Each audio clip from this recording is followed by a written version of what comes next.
കേരളിന്റെ മഞ്ഞക്കുറ്റി തിരുനാവായയിൽ എത്തിയപ്പോൾ അത് ഈ മണ്ണിൽ പതിക്കില്ല എന്ന നിലപാടിലായിരുന്നു തിരുനാവായക്കാർ.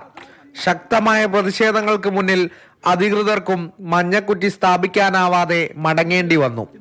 എന്നാൽ പദ്ധതിയുടെ ആഘാതത്തിൽ നിന്ന് തിരുനാവായക്കാർക്ക് മോക്ഷമില്ല.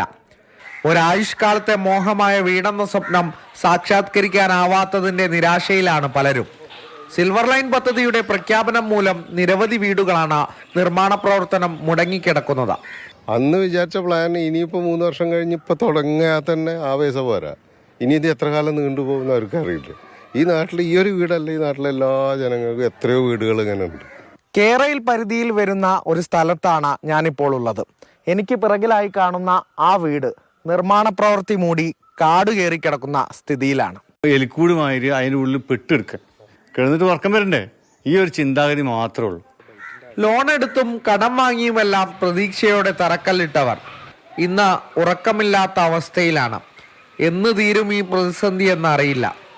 പക്ഷേ സർക്കാരിനോട് ഇവർക്ക് പറയാനേറെയുണ്ട്. ഇത് മുന്നോട്ട് പോകുന്നില്ല, ഇത് നിർത്തിവെക്കുന്നില്ല. കാരണം ഞങ്ങളെ സംബന്ധിച്ചിടത്തോളം ഇത് നിർത്തിവെച്ചേ പറ്റൂ. ഇത് നിർത്തിവെക്കുന്നത് വരെ ഞങ്ങൾ സമരരംഗത്തുണ്ടാവും. എങ്ങുമെത്താത്ത സിൽവർ ലൈൻ പദ്ധതി പോലെ തന്നെ അനിശ്ചിതത്വത്തിലാണ് തിരുനാവായയിലെ പല നിർമ്മാണ പ്രവൃത്തികളും. പദ്ധതിയുടെ ഭാവി എന്തായാലും തങ്ങൾക്ക് ശാശ്വത പരിഹാരം വേണമെന്ന ആവശ്യത്തിലാണ് നാട്ടുകാർ. Cameraman Prajosh കുമാറിനൊപ്പം Arun Amrithanath, Mathrubhumi news, Malappuram.